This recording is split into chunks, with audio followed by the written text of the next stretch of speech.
life, every day, late at night, not okay. All I want, and I pray, all I need are some better days. Evening, morning, good afternoon, folks. It's Friday. It's the day before the Super Wildcard Weekend, and this is the NFC West Round Table Playoff Wildcard Round thing, whatever we're calling it today. Got myself and Bo here. Sam's due to join us any second, so welcome him on to the NFC West. Still hitting them corners and them lolos. It's the call of the Cardinals. There's only one team, and they're the Seahawks.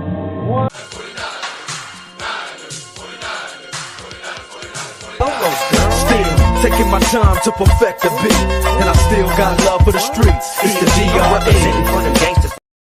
Got to eke out that intro just a couple of more times, right? I mean, all the effort that went into it. We got to play it. We got to play it some more. And unfortunately, JT can't join us today. He's stuck at work, and that, which is either a good or a bad thing because I think we're supposed to be talking about the wild card, but I think JT's probably got quite a lot to say about Kyler and Cliff Kingsbury and the situation at Arizona. I mean, there's a lot to talk about that dumpster fire happening over there.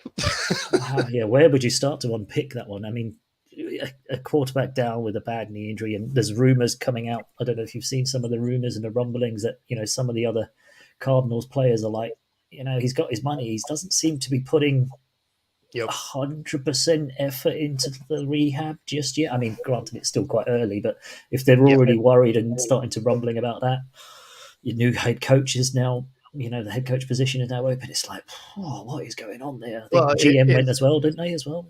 Yep.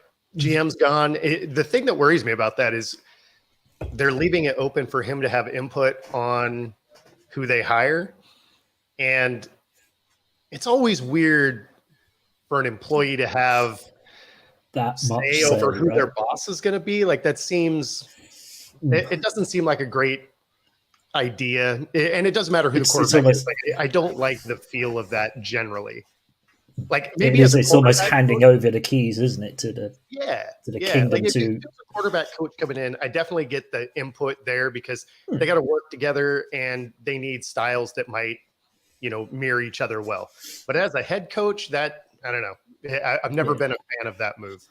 That's a strange one, as you say, because then, like, the head coach is always like almost seeking approval from the quarterback all the way through. He's like, "Can you know, is that okay, Kyler? Can we play this play? Can we do this play?" Exactly. That's why when we were talking the other day, I was like, "Oh, which coach plays Call of Duty?" Because then we could narrow the field down. You can quickly get on COD. It's like, oh, it looks like Peyton's got quite a healthy. Yeah, there you go. You know? So yeah, obviously the merry-go-round and coaches has already started. And interesting enough, D'Amico Ryans was asked by the Cardinals to come in and see if he wants to go to an interview for the head coach. And I don't know if he. It's an interesting one. I don't think he would go into division, let alone into conference. We hope. I mean, first of all, you know, ideal scenario is we somehow manage to hold on to him. But I mean, that is a pipe dream, I think, right? But if he's going to go anywhere, please go to the AFC because, you know, I don't want to see him in the NFC, but he certainly don't want to see him in your NFC West in the same division. That would be. I don't know if that's ever happened where, you know, an OC or a DC has been given a head coach job in the same division that they've come through. Not that I can think of offhand. There's got to be some sort of agreement in place where it's like, okay, look, you've got to go outside the division because you know all the ins and outs of this team so much. You would have thought. I mean, that would definitely give you a leg up on a divisional rival. 2 games a season, you kind of think, well, we don't really have to worry about this one because here's the playbook. Like, yeah. But then again, he said that about, you know, we thought that about McDaniels coming to visit the Niners, and that didn't quite work out. True. So here we are. We are approaching, as they're calling it, the Super Wildcard Weekend. I don't know why it has to be a Super Wildcard Weekend. I'm guessing it's because they're Martin Luther King Day on the Monday. It's an extended kind of holiday weekend or something. They changed that a few years ago. So, like, I think it's the last 3 or 4 seasons in a row they've called it Super Wildcard Weekend. I've never really figured out why that terminology changed, unless they, you know, wanted to have their graphics guys have more work to do. I really don't put know. An extra word in or something, or somebody else think like a trademarked a Wildcard Weekend or something, so they had to shoehorn super into something. It was probably MLB. Major League Baseball are going, hey, we've got a Wildcard Weekend. You can't have it anymore. It's like, all right, we'll call it Super Wildcard Weekend just because Yeah, because it's like, I mean, it's no difference. It's just, it is just the wild card. It is, sometimes it's interesting. The wildcard weekend's always an interesting one for me because it's, the first kind of knockout round, everything kind of ramps up, but it's often the uneven wildcard games, isn't it? It's often the knockout games which tend to have the Georgia TCU kind of blowout games and stuff. Just got to shoehorn that one in because what was that? They're not usually quite that bad, but yeah, I mean they are usually a little bit lopsided, especially when it's if it's the 2 versus the 7, like that's the 7 is just not generally a great game. But when it's the 4 and 5, that's usually a solid game. So there's usually a couple of games that are decent. But you say that in the NFC, the 4 and 5, it doesn't look like that would be a close game because the Bucks who kind of got in with their losing season, and then the Dallas who, actually are on a bit of one at the moment, but not in the right sort of direction, I suppose. Yeah, I mean the thing with that though is Dallas is Dallas and it's playoff time, and so they're gonna cowboy, right? They're gonna cowboy at some point. Is it the first weekend or is it in the next game? They're gonna do a cowboy. Oh, without a doubt. I think they sneak by Tampa Bay. I think it's an ugly win because they just haven't been playing well. But Tampa is so limited with what they can do, and as inconsistent as their play has been, I think it's going to be a pretty tight game. But I think the Cowboys kind of sneak one out. In the interest of just calamity, it would be cool to see Tampa just blow them out and see what happens to Mike McCarthy. Because then you have to fire him, right? So it's got to fire. I mean, if he gets through and wins 1 or 2 divisional, wild card games or playoff games, then he's kind of like, well, the job's safe. But surely Jerry's sitting there on the finger on the trigger, going, watch out, watch out. There's plenty of other, Sean Payton's out there, and it's almost. I can't see Sean Payton going to the Cowboys, even though the story's there and it's amazing. But Jerry's just too much of a overpowering sort of. Yeah. Yeah, I mean, I think he would have the same issue that Jimmy Johnson did. I mean, Jimmy Johnson could have won way more there if Jerry should have set up. He should have set up 5 or 6 games. He should have won 5, 6, 7 rings on the bounce with that team. But absolutely, but Jerry had to meddle and everything, and they're both big personalities. And if your owner needs to be the guy, tough for your coach to also be the guy. Yeah, so you then have to have a coach which is a meek or a lesser character, but then how does that transcend into the locker room where you don't get a coach who's got strong enough personality, and you've got big personalities in your locker room who then override the coach from both that's sides. Where you end up with the Jason Garretts, right? The whole game plan right here. Just clap and go, yeah, you guys do whatever you want because I don't know what I'm doing, and Jerry just tells you what to do anyway. Good job, guys. 8-8. All right.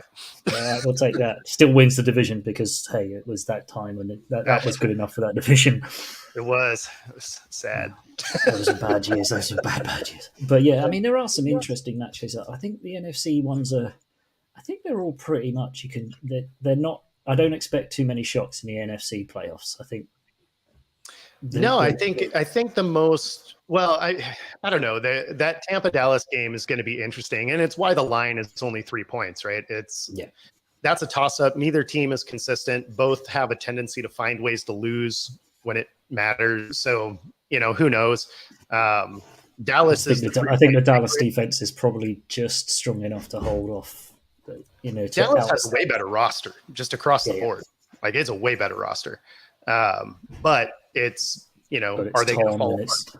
Yes, and it's also Tom and playoff Lenny and whatever else. Who knows what the exactly. Could be? Could just be, couldn't it? But yeah, you're right. That's one of those ones that I don't think if the Bucks win, it's not a major shock, and it's one of those ones that goes either way. But then you look at the other ones, you think the Vikings and the Giants. You think, well done, New York, for getting in, but you can't really see them much further than that, right?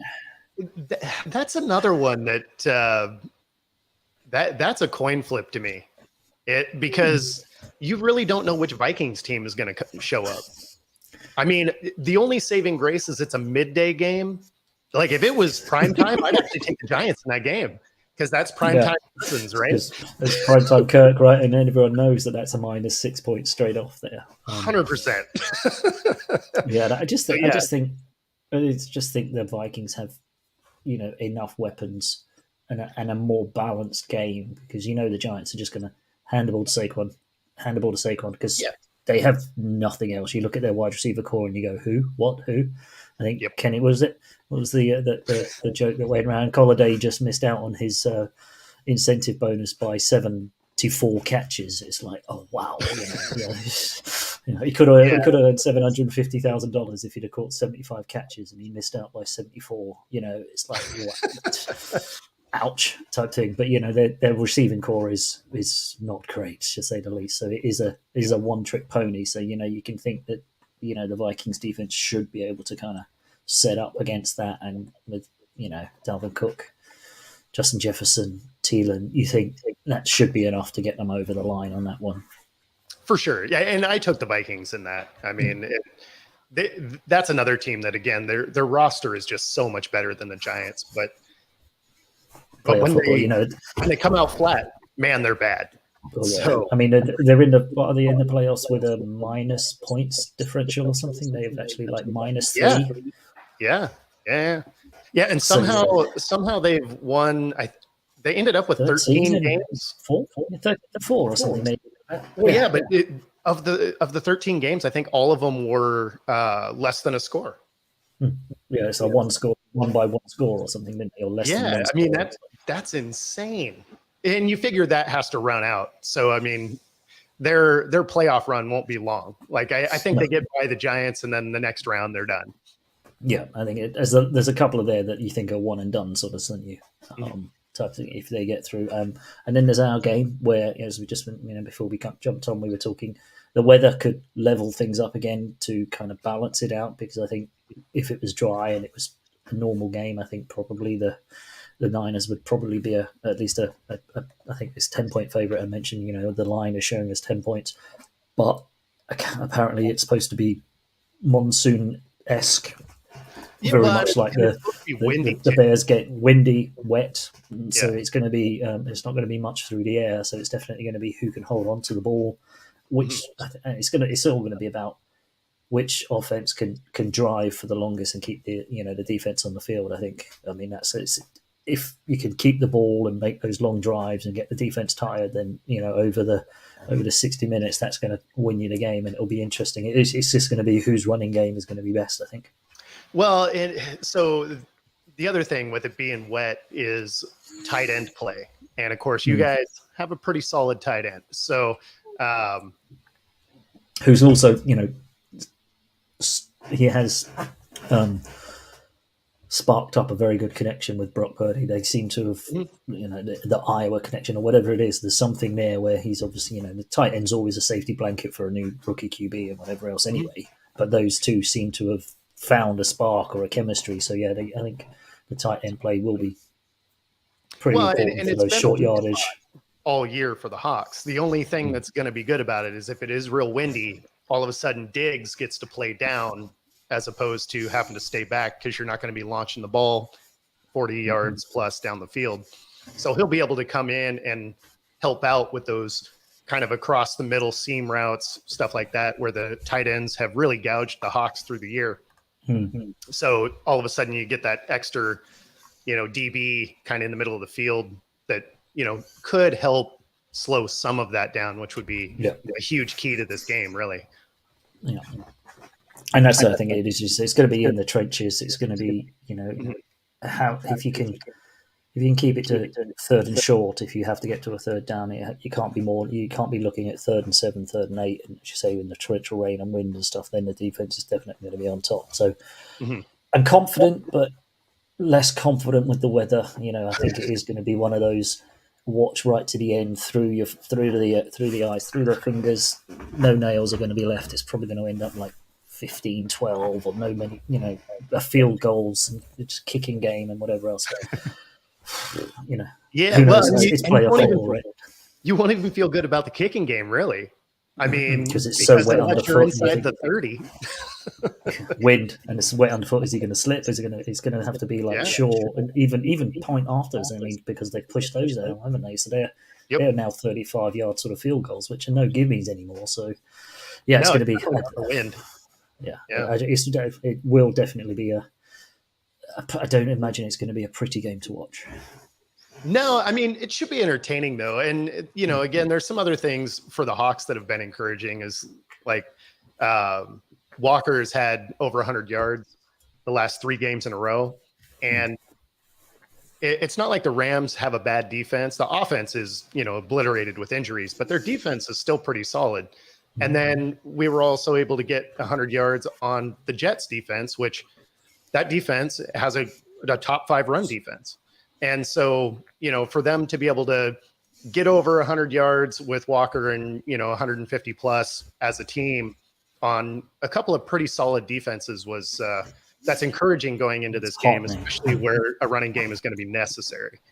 And as you say, as we mentioned last time out, played you twice already, third time. Winning against a divisional rival 3 times in one season is not an easy task. You've learned each other, you learned stuff, and Pete's going to be coming with something special because it's playoffs. It's the third time you're playing. He's going to want to not get swept for 3, obviously. So there's definitely, I think Pete's going to be dialing up some stuff. But again, as I say, the weather may then rein some of the crazies or rein some of that sort of dialed up special plays back, unfortunately, because you're not going to want to be doing trick plays in the torrential rain and wind, are you? I mean, maybe. I don't know. Sometimes those are the best time for trick plays because you're really not looking for them.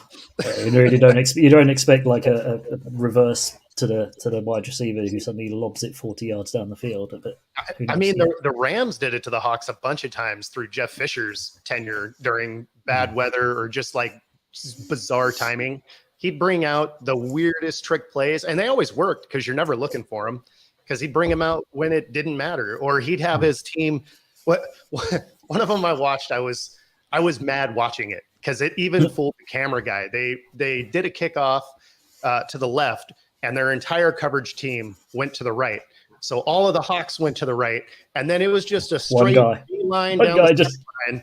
And the whole time, I'm like, how did nobody stay home? Everyone's got over there, and the guy's like, you've all fallen for it. And I think, as you say, it was great. It was well done from the receiving team because they all went, it's all over here. And it's like, the execution was amazing. Beautiful, yeah. But you hope that, and it's those sorts, and I think it will be one of those games, if the weather's like that it will be a big play that changes it, a turnover or a special teams play or something like that. It's going to have to maybe kind of break it because if it's both teams kind of churn the field up, go down, kick a field goal, back and forth, it might need a kickoff return or it might need a punt block. It might need something like that just to kind of push one team over the edge.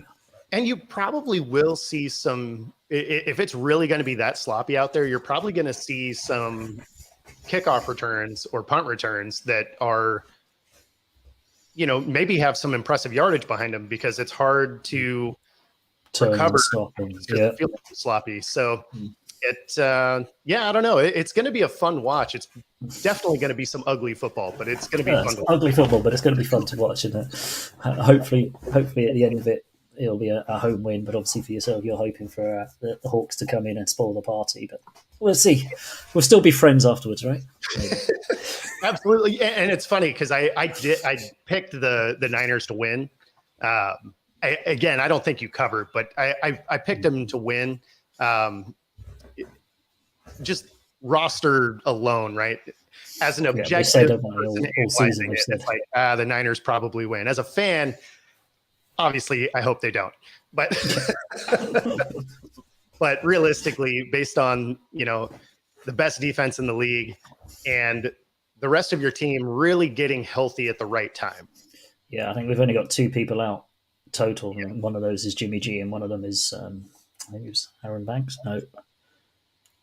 One guy, so it's like 2 guys out of the 53, are out, and one of them we knew was going to be there. And I think you're missing a couple of big guys on your defensive line, aren't you, or something? I think. The nose tackle, Neal, I believe, is done for the year, and I believe he was put on IR. I know that Disley is on IR. There's a couple other guys. One of our defensive ends is out. He's also done for the year, torn ACL. So there's a lot of injuries, and when you're taking pieces away from a defensive line that already wasn't very good, it doesn't spell success. You've not been great against the run all season either, have you? It's been kind of your Achilles heel. It's been bad. They did okay, the last couple weeks defending the run, but it was against two teams that don't run the ball great. Not there's the best run take from that. Yeah, so you look good against those teams. The Rams are running offenses. Right.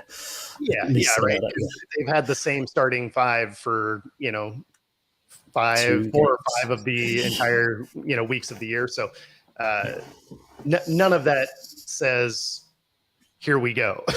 But as you say, as a fan, you're right behind them, but maybe a little bit like, just don't be bad. Just don't be too bad almost. Yeah, I mean, I guess at the end of the day, if you're a Hawks fan, this year was a success regardless of what happens this weekend. Mm-hmm.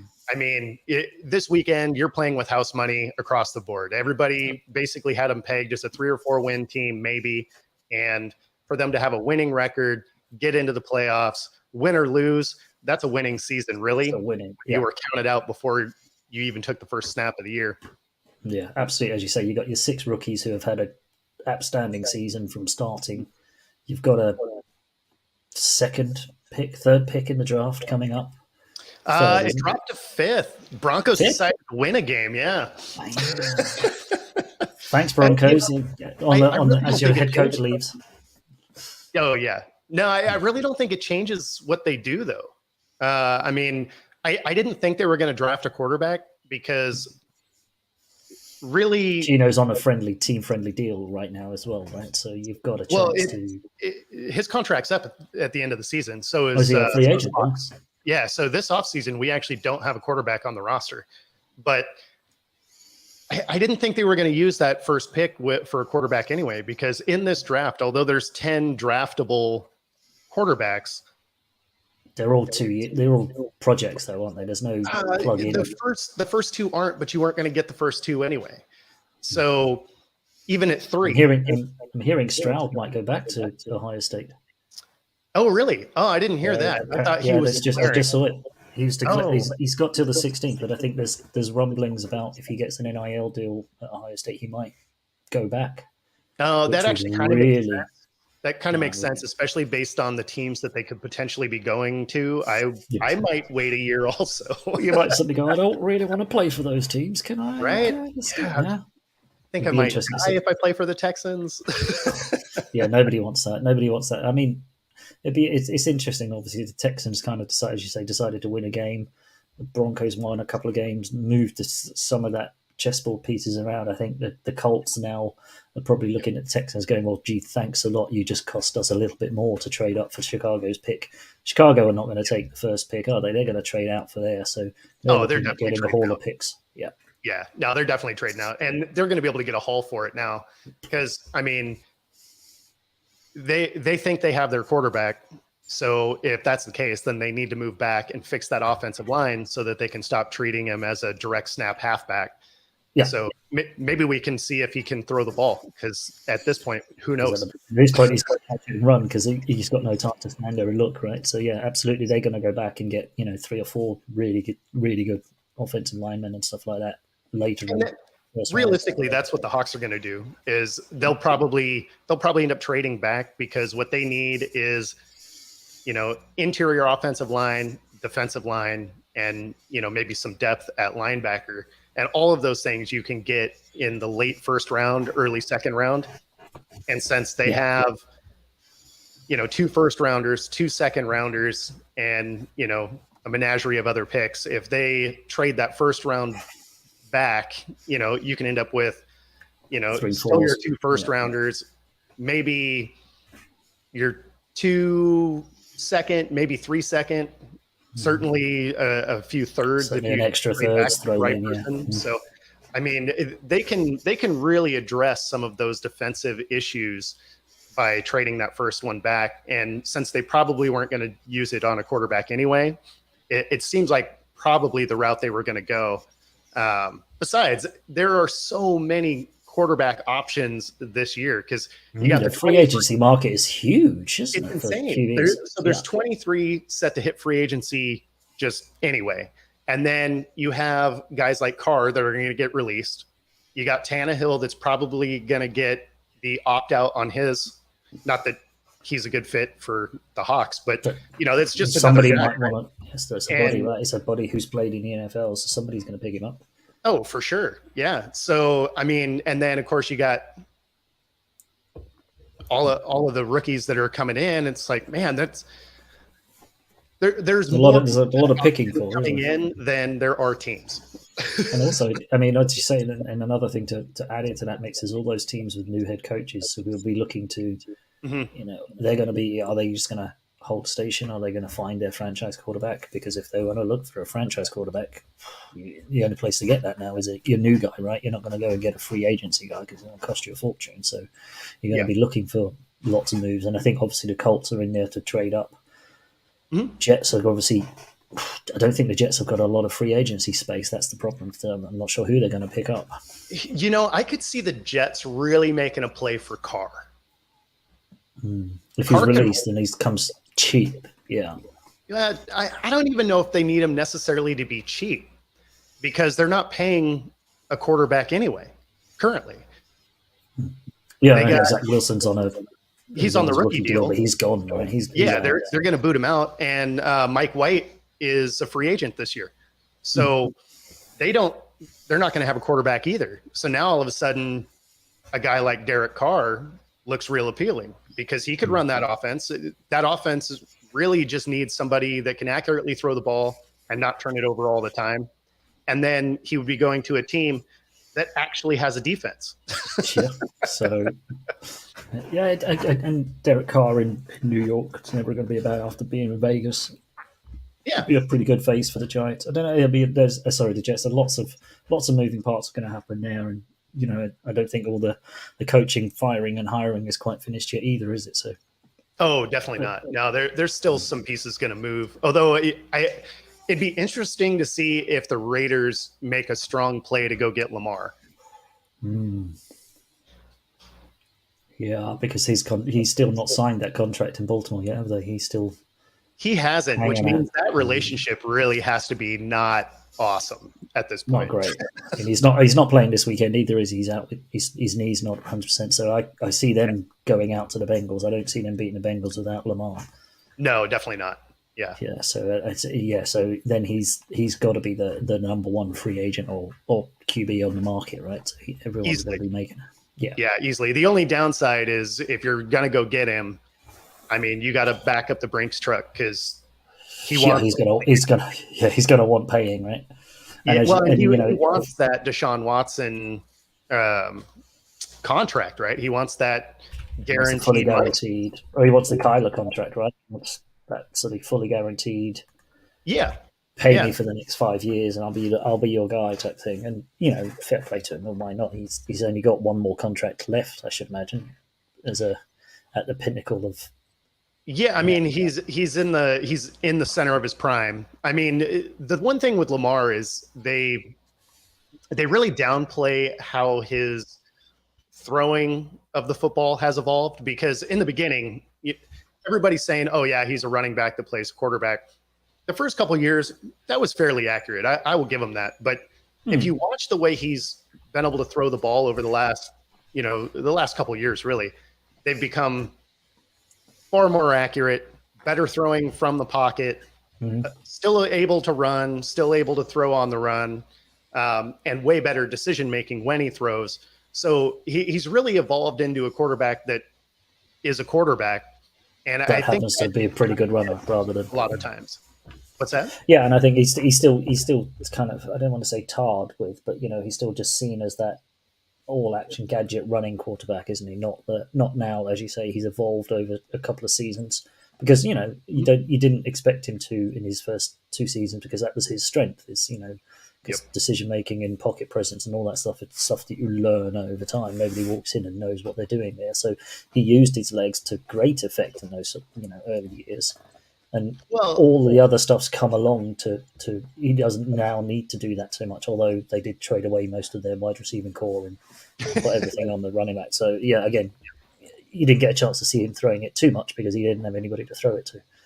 yeah, well, and it's funny because he gets kind of dumped into that Cam Newton type conversation, which, you know, he's a way better athlete than Cam was. Cam, Yeah. he was big, Just right? big, yeah.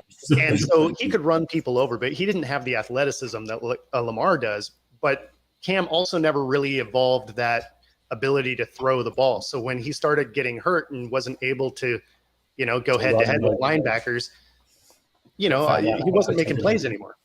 Yeah, that super Cam kind of quickly, the cape got torn off once he couldn't run, couldn't do all that sort of stuff. Yeah, and as you say, he got found out when he started bouncing around teams and they're like, Cam Newton. Oh, actually, wait, no, he's not that Cam Newton anymore. He's just, as you say, a big guy who can't really throw it that well. But I think it was funny because you'd look at his career and people even still sometimes mention that he could go to the Hall of Fame, and it's just like, you got to be out of your mind. If you look at his career, he didn't have winning seasons back ever. Yeah, one good season. Yeah, he had his MVP season, but like he would have a winning season and then a losing season, and then a winning season and a losing season. He never had back-to-back good seasons ever, despite the fact that they had more or less a very similar team the whole time. Yeah. So yeah, the consistency, you know, I mean, Hall of Fame talk about that. You're like, they bandy Hall of Fame talk around a little bit too easy now compared to some players. I think it's safe to say. I mean, the Niners, we've been blessed, and, you know, we are blessed. We have plenty in the Hall of Fame, but there's a couple of players who still aren't in there, which like, that's a bit of a head scratching moment. Why some of them are not in. When you hear more recent ones who kind of, it's a Hall of Fame, and it's like, he's had 4 good seasons maybe, and you can't, you know. Anyway, we digress. That was like when Eli, you know, getting in. It's just like, okay, I mean, he had a couple of Super Bowls, but he was never great. He was never right. Like the Hall of Fame is supposed to be you're the best at your craft. Like he won a couple of Super Bowls because he was able to string 4 wins together at the end of a season. They weren't exactly like dominant powerhouses going into those. Yeah, and there are interesting ones like that, and you think, is it because it was in New York? Is that why he got it? It definitely adds consideration, right? Because there's more screen time, you know, and so people are familiar. Coverage and you see them. Yeah, people remember back on certain elements fondly, right? Yeah. Hey, Eli was the one who threw the OBJ catch, wasn't he? Oh, yeah, but it was a catch. That wasn't Eli's throwing a type thing. Yeah, you do think that, you know, and I think, you know, Seattle have certainly, I think, suffered from the West, you know, that bias, because there's been some players there you think, you know, you should be in, and, you know, maybe because you never used to. I mean, from a UK perspective, you never used to see the Seahawks on TV because it was always, you know, playing at home in Washington, you know, way past the time you would ever get them. Nowadays, obviously, it's a bit, you know, there's much more coverage and we see games much more often. But back then, you know, unfortunately, we didn't get to see a lot of Steve Largent, which was a real shame, you know, because man, he was a great player, but we didn't get to see enough of him from a UK perspective because. You know, Seattle was the unfancied, unfavourable, you know, way out in the corner, and you don't get game time, you don't get primetime games for them, etc.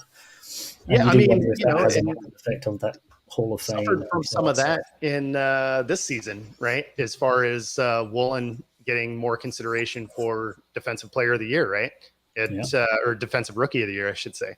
And you know, some of that is because his counterpart Sauce is in New York and was a number one, you know, first round pick. And so, I mean, it's that's an interesting. Stats are better for Woolen, right? So, and I believe that Sauce is on the All Pro team, and I don't think that Woolen even got a nomination on it.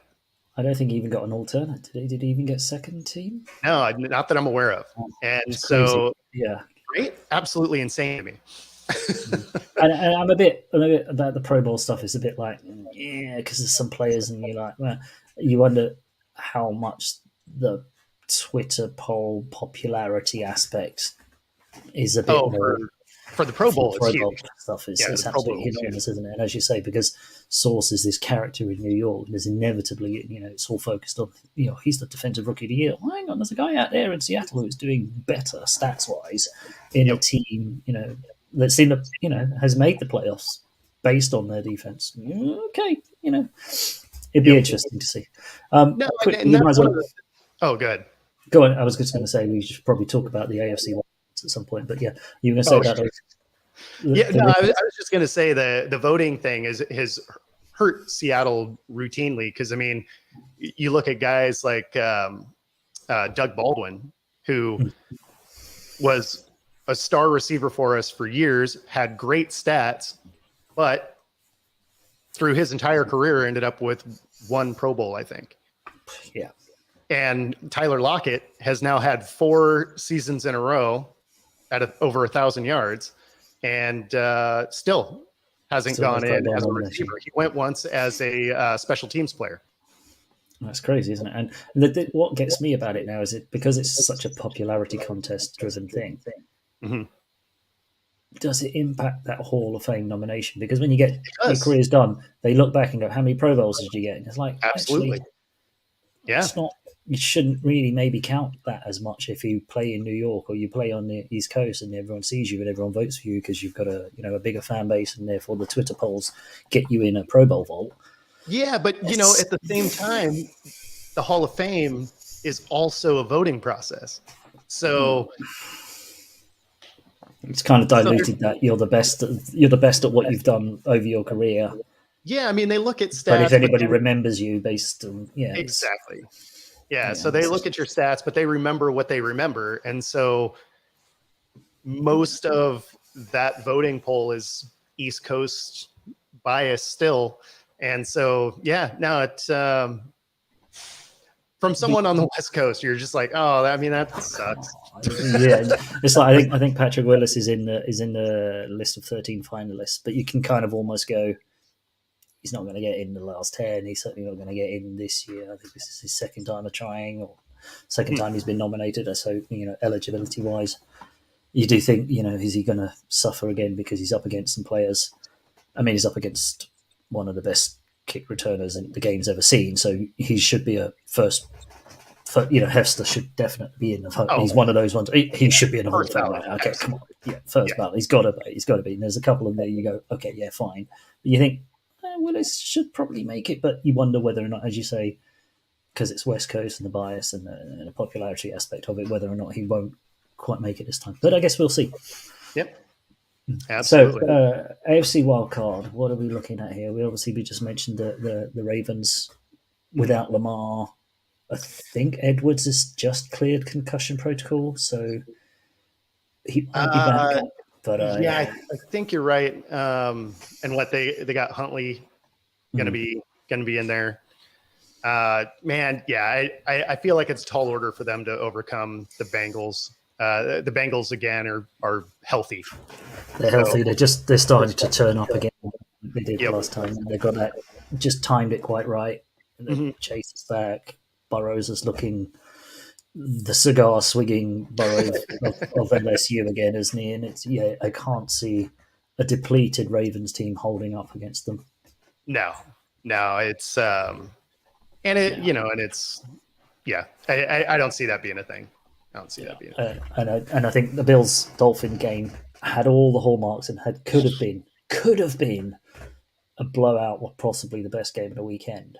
But the Dolphins are going to get boat raced in that. Absolutely. Now you look at it and you think, oh, that's going to be a great game. Tua's out. Okay, right now that changes everything, and then you just think the Bills with all the stories behind it, all the the stuff that's going on.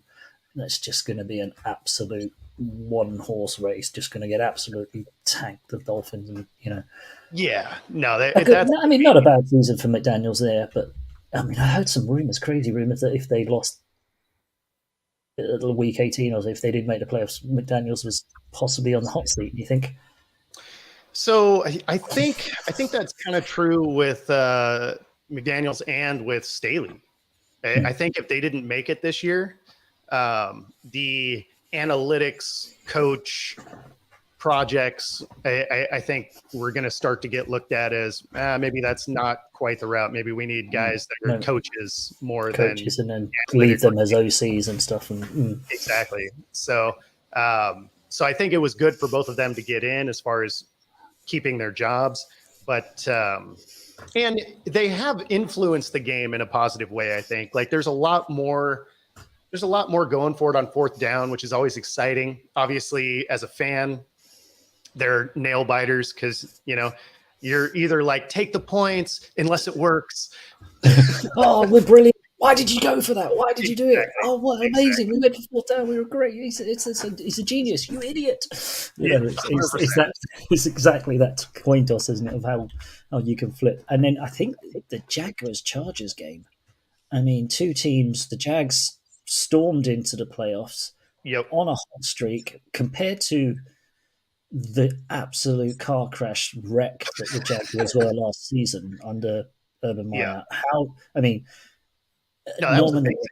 That's an amazing coach of the year-esque sort of turnaround from Peterson to get them to play football, to be a team, and to be in the playoffs. And I think with a chance against the Chargers. I know it's Herbert and the Chargers, and they're kind of a sexy team, but I don't know.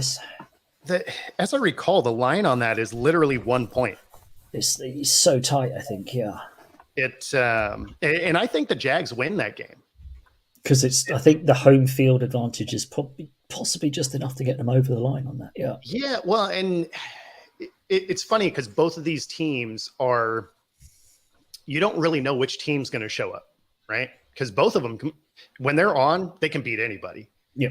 But you don't know if they're going to be on. And the Jags have strung a few good games together against like above 500 teams, and the Chargers finished, you know, still finishing with wins, but they were all, you know, sub 500 teams. So now all of a sudden they got to go against a playoff caliber team on the road. I'm going to go with the Jags can pull that one off. I think so. I've got the Jags. I just see the Jags doing that one. I think that the Duval train is rolling. Lawrence is looking like a number one pick, and you know he looks good. He looks like an NFL QB. He looks like what they all said he was. You know, he obviously last season he didn't have a chance to show it. So it's an amazing turnaround. Was amazing. yeah. It was amazing, but amazing on the negative side of amazing. Oh yeah. It was 100%. It was amazing. Like just fire top to bottom. I mean, you couldn't have had more distraction and just dumb stuff around a franchise than they did last year. Like it was absolutely horrendous. It's like you're amazing they didn't have Hard Knocks or some sort of spoof of Hard Knocks. Imagine Urban on Hard Knocks. It would never have made it to. It wouldn't have made it to air though, would it? Speaking of dumpster fires. Hey! That's a segue you in on the dumpster fire discussion because wow, what is happening in Glendale, Jason? Great question, Gary. Great question. Oh, man. I mean, you've got your QB1 who doesn't seem, you know, there's some rumblings from your veteran players who look slightly worried he might not be putting the rehab time in. Head coach is now out the box. What is going on? How do you feel from a fan perspective? Are you just watching in horror, or are you kind of happy that some of the changes have happened? You know, the Steve Keim thing I think needed to be done. You know, and unfortunately, when you change a GM, it's not like, you know, a new GM is going to step in and keep everything status quo and everybody's going to keep their job and be, you know, come to work on Monday as usual. So, you know, you knew changes were coming down. But you know, D-Hop, really? Yeah.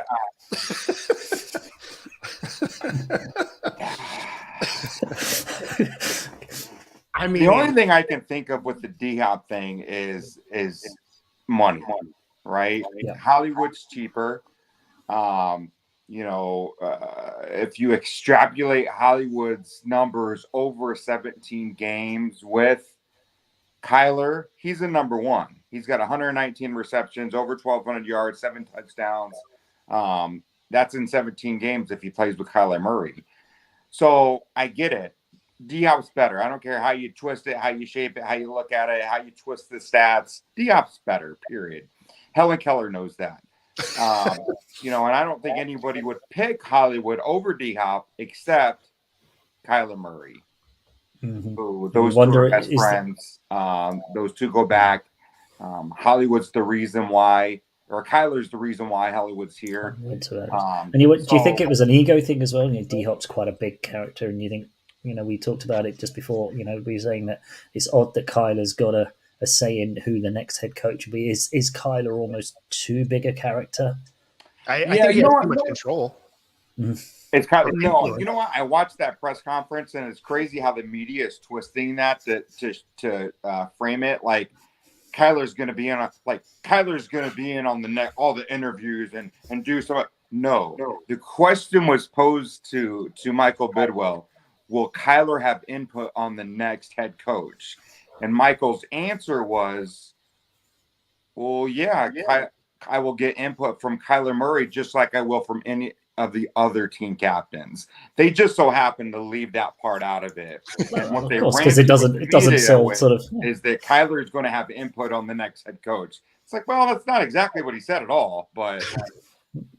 So, it's not just what he said, but you wouldn't expect your franchise quarterback who's signed up for however many years on a massive deal.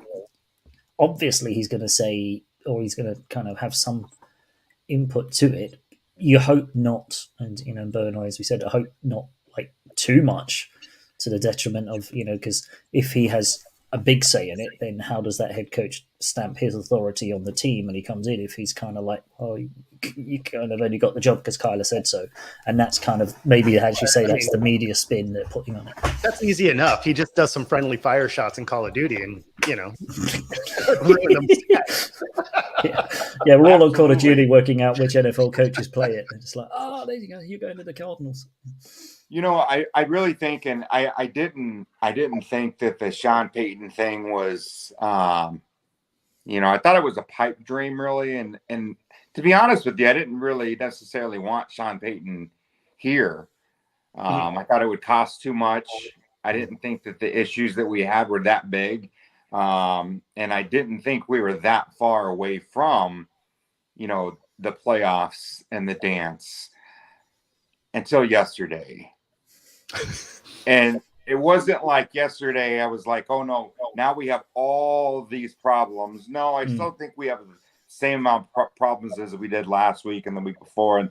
And here's the issue though. If you're Michael Bidwell, okay, and I forwarded you guys an article yesterday, right, that talked about this unnamed veteran Cardinals player. Mm-hmm. I quoted him as saying, ever since Kyler got that bag, it's like the Cardinals created a monster, right? Mm-hmm. And Kyler's just been this, for lack of better words, prima donna, And right then I thought about it, and I went back to the press conference with Michael Bidwell and some of his phrasing and terminology that he used. One of the questions was asked to him, is finances going to be an issue when you're hunting and hiring the new head coach, the next head coach and GM? And he said, no, we're going to hire, the one that we feel is the best. That doesn't necessarily mean it's going to be the most expensive, but we feel it's going to be the best. If you go back to I think it was 2006, we hired Bruce Arians, and he was the last head coach hired, didn't get the biggest salary, but he was the best head coach, I believed, of that group that was hired. He was the best head coach hired. So I think Michael Bidwell does do his due diligence. But thinking about that comment, thinking about what's come out recently, the last 24 hours, if we know this and if we've heard about this, doesn't it make sense that the front office and Michael Bidwell has known about this for a long time? Kind of makes sense why he would put that 4-hour study clause in his contract last year. why don't you go out there and protect your investment?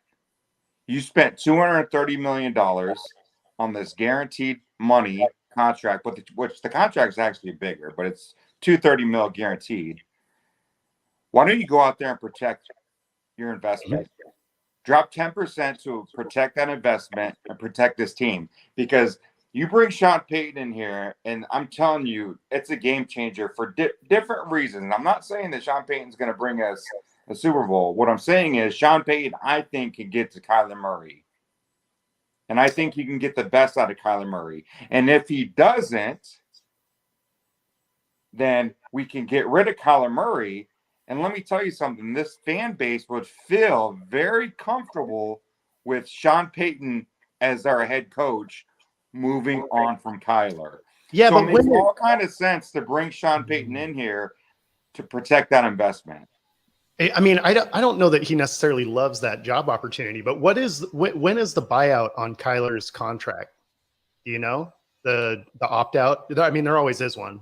Yeah, it's 2075.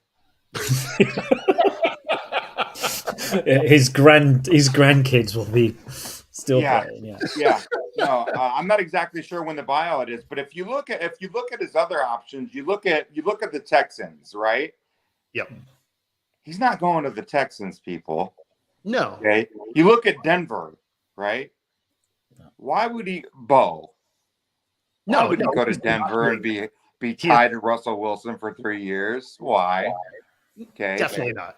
Dallas. Well, Sean Payton has said, I want to go somewhere that has a solid front office where Sean Payton can be a solid, good voice, head coach and GM voice. Mm-hmm. Why would he go to Dallas? We said that. As long as Jerry Jones still has air in his lungs, no big head coaches. Yeah, no big that's one of the least desirable jobs. Everybody else is just the puppet over there. Yeah. Arizona, and you forget about this. People forget Sean Payton used to be in the Cardinals organization. He was a ball boy for the St. Louis Cardinals. Oh, yeah. So he's known the Bidwells forever, since he was a little kid. Oh. So, yeah, I do think we have a solid front office.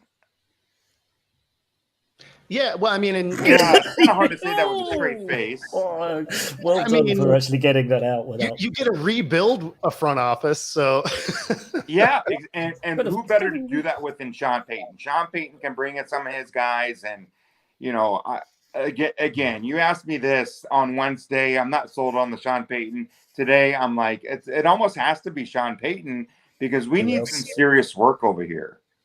Yeah, we look at it. If it's not Sean, who else? I mean, is there a strong enough character out there to do it? Yeah.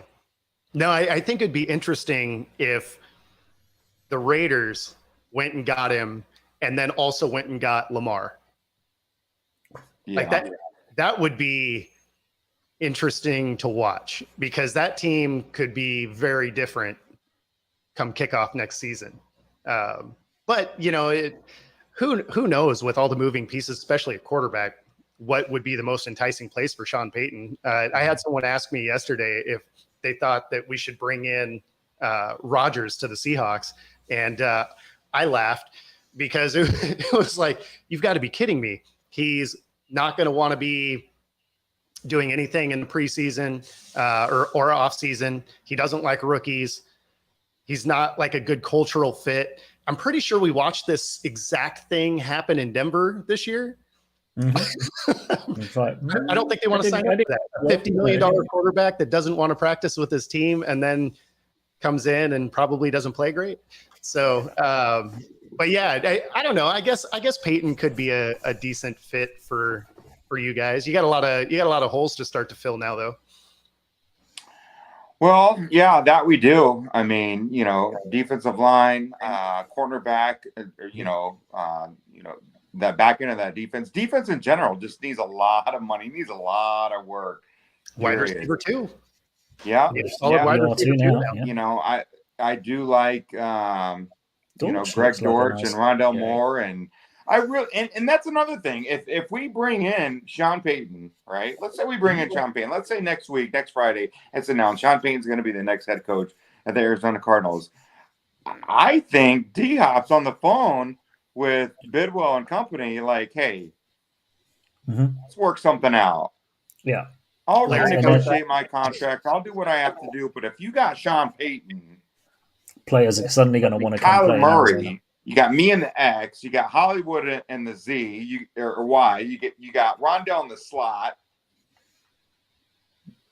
As you say, you're not that far off. The defense needs some pieces. James Conner in the backfield. You got some bits and pieces there. And as you say, Sean Payton at the head of that.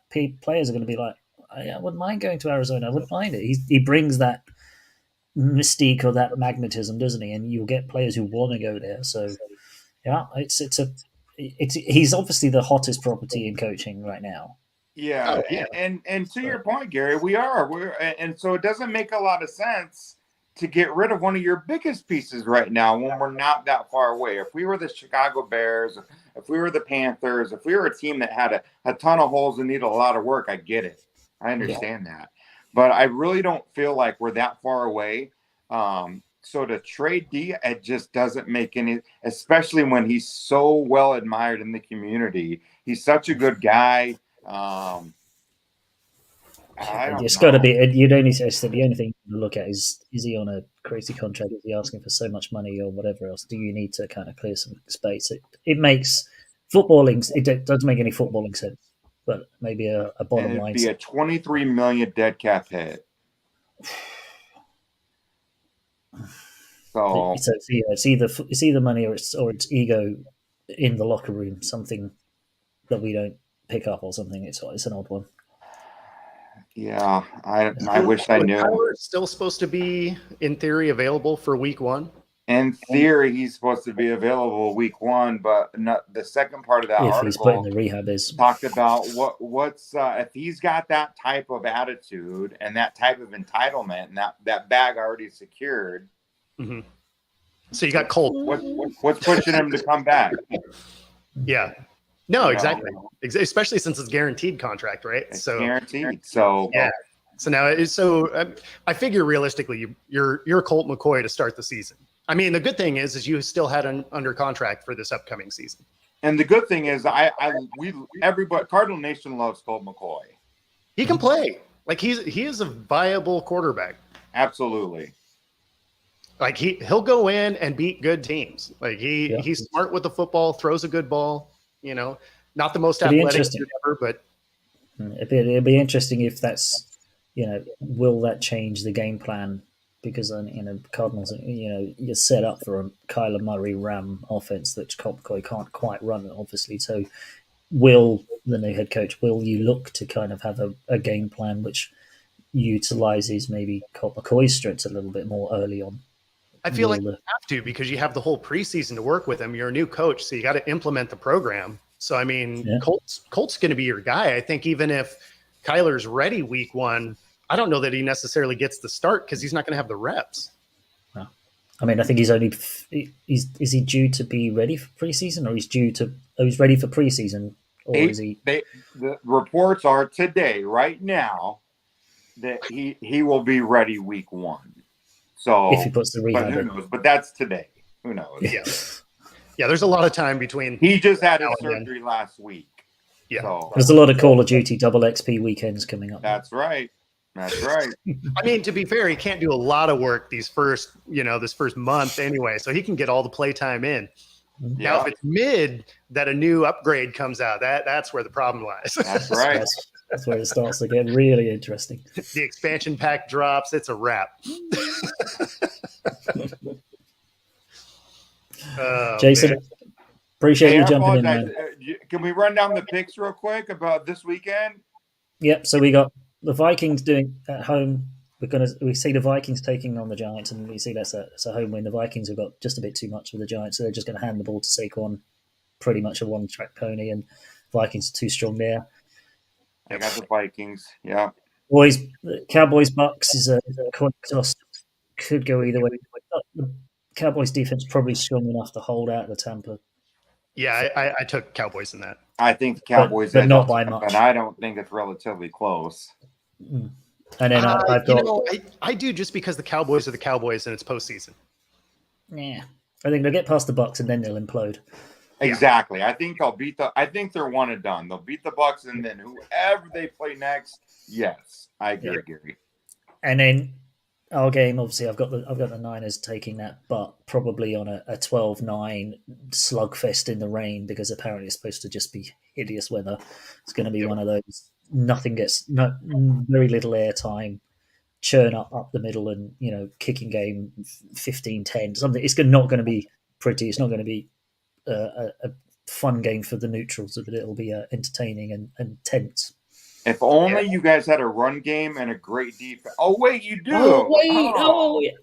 And if only we're playing against a team whose Achilles heel is running defense. Oh wait, yeah. So, no, I mean we definitely struggle against the run, but we know you're not going to take the top off, so our safety's going to play down. So I mean, it is a little bit of an equalizer being windy and rainy. I do think the Niners win. I don't think they cover. That 10-point spread, I think, is a pipe dream.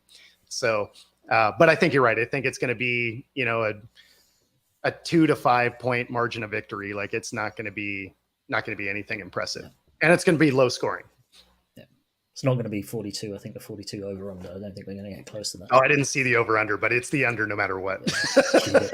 I think it definitely depends on the weather that day. But here's a stat I heard a couple weeks ago, and I'm so impressed that the Niners on first down gain a leading 6 yards on first down. Yep. No. When you start second down with 2nd and 4 every second, I mean, it's just such a relaxed, such a position. It's almost like you're sitting on your sofa for second down, isn't it? And I was watching against you guys, and I was watching McCaffrey, and one thing I noticed against the Cardinals, some of the runs, I don't know if it was just because I was watching it a little closer, or the way they were scheming it, I didn't notice that first step acceleration that McCaffrey had. And I noticed it against the Cardinals. He is like rapid over those 2 or 3 steps. He's, there were a couple of runs where they were almost like draw plays. It was a delayed sort of run, and he just suddenly went, right, go now. And it's like, whoa, he was 3-4 yards forward. And it's like, I did not realize just how rapid he is. So yeah, as you say, getting 6 yards in that first, if it is going to be rainy, windy, and we can get 6 yards on our first downs, then sit down, get comfy. Unfortunately for the Seattle defense, it's going to be a long game. Yeah. No, I mean, the weather for that day is supposed to be monsoon, rain, and wind. So, I mean, it's tough to say. And so some of that, as far as especially his one-step plant acceleration, some of that goes away just because footing is going to be terrible. Yeah. But I do wonder if the Niners will play a bit more TDP and Mason just from a bruising aspect, and the bigger backs early on. I mean, if the weather report is correct, I feel like they probably have to. Just somehow. I don't know if TDP will be activated. Elijah Moore is back, so Mitchell, yeah. So I mean, but again, with Jordan Mason, Elijah Moore, McCaffrey, I mean, I think they activated Tevin. I mean, just for fun and games, they activated Tevin Coleman off the practice squad, and it's like, because we can just bring another guy in. It's just like it's just not fair at times when you see that. And then on the AFC, we've got the Bengals taking care of the Ravens because easy done. We got the Bills rolling over the tourless Dolphins. Just absolutely won't be a game.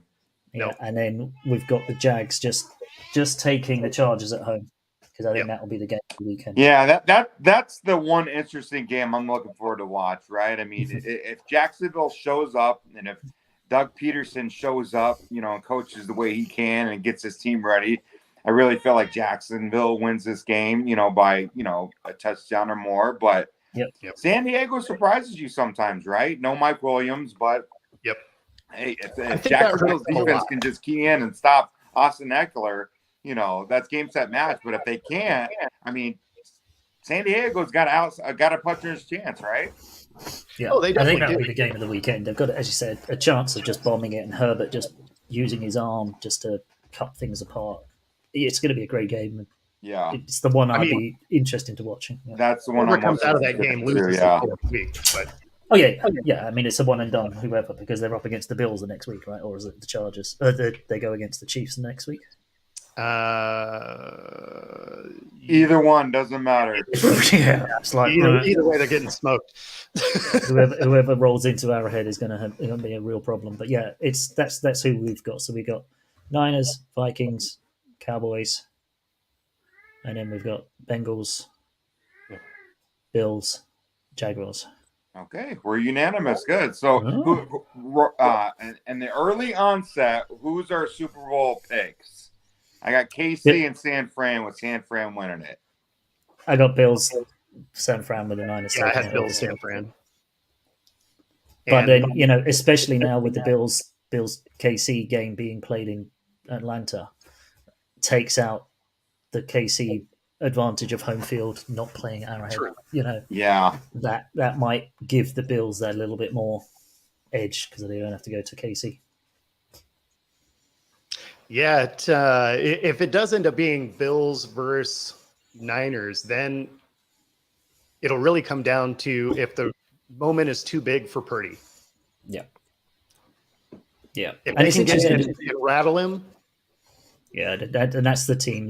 Those two teams, you look at KC because they absolutely destroyed us when they came over and they showed us how to play football. I mean, we've learned from there. We've added the best utility back, and and it's completely opened our playbook and game since that game. Mm-hmm.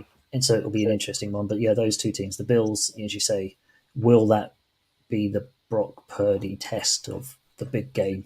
I mean, it's interesting. Everyone's saying, "Oh, it's Brock Purdy's first playoff game." It's Geno Smith's first playoff game. I mean, it could end up being Bills, Bills Eagles. Since Eagles. the I mean, Niners can't lose tomorrow. that's funny. We're totally dismissing the Eagles too. Man, that's not even. It's like they're not even in the disrespect. disrespect. They had the best record in the regular season, but it's like, we reckon. I mean, they didn't finish strong. No. Like, I mean, they lost their quarterback for the last 3 games. Yeah. True, It'll but be interesting. the rest of their team didn't respond super well either, though. So Well, again, it's all about the playoffs. It's a brand new season now. Yep. The year the Cardinals went to the Super Bowl in December, we got blown out twice. Not once, but twice. Once by the Vikings, once by the Patriots. They put 40 burgers on us. So, we limped into the playoffs 9-8, and then Anquan Bolden and Larry Fitzgerald just did their thing. And the next thing you know, we're playing in Florida. Yep. And, so who knows? And the see. Giants are like that. Anytime the Giants get to the playoffs, Exactly. they tend to go deep. So they're a kind of team I mean, that get in and go. The thing is, deep. Gary, go deep to who? Yeah, okay. And that was the discussion we had. It's like, who do you go to? Kenny Golladay? yeah. Yeah. No, I mean, that's the thing is you only need 4 games, no matter what you did all season. If you can get 4 games together, that's it. That's right. Just get in the dance. And that's, and I was thinking about that earlier about Seattle. Seattle and Jacksonville, I think I would put in the same category. You guys have done so much for your brand just getting to the playoffs. And I don't mean that as a slight, but I mean that as this entice other free agents to come to Seattle, to come to Jacksonville, because look what you guys are doing. I mean, Doug Peterson got Jacksonville in the playoffs. They went from last to first in a year. Yep. Right? Pete Carroll took Seattle, who everybody thought was going to be a 1-2 win, maybe 3-win team, to the playoffs. All of a sudden, Pete Carroll knows what he's doing. He might be the quarterback whisperer, right? This entices free agents to want to come play for you. Well, especially when you look at how young the pieces are, how well they already played, and you're guaranteed they're on the team for the next 4 or 5 years. Yeah, So, yeah. You all look of a at sudden, team-friendly deals. Evan Ingram over there in Jacksonville. He did an interview and he was talking about, I watched Doug Peterson over in Philly and watched what he did with Zach Ertz and tight ends, and I was like, I want to play for that guy. And when he got his opportunity in Jacksonville, and Evan Ingram was like, I'm going to Jacksonville to go play for Doug Peterson. So those kind of things, players recognize that stuff. So the stuff that that Pete Carroll and Doug, these guys are doing, it's amazing, and it's a testament, and it just, it's a great advertisement for all these free agents or guys that are coming, D-hops, right, that are going to get moved and go to teams and great teams. So it's exciting. As you said, Bo, the Hawks, Jaguars, they're playing with house money. They've got to the playoffs. It's a win-win. What have they got to lose now? Yes, it's the playoffs, and you want to win it, but it's a winning season. You've done so well, as you say, the Jaguars to go from dead last and a dumpster fire to actually winning their division and being in the playoffs. Go out and have fun, right? Yep. Yeah, absolutely. And that's it. Super Wildcard Weekend, folks. It's coming. Enjoy it. Have fun. Jason, great for you to jump in. Appreciate seeing you guys. Thanks for having me, guys. Right, take it easy. You guys have a great weekend, and we'll catch up next week. Bye for now.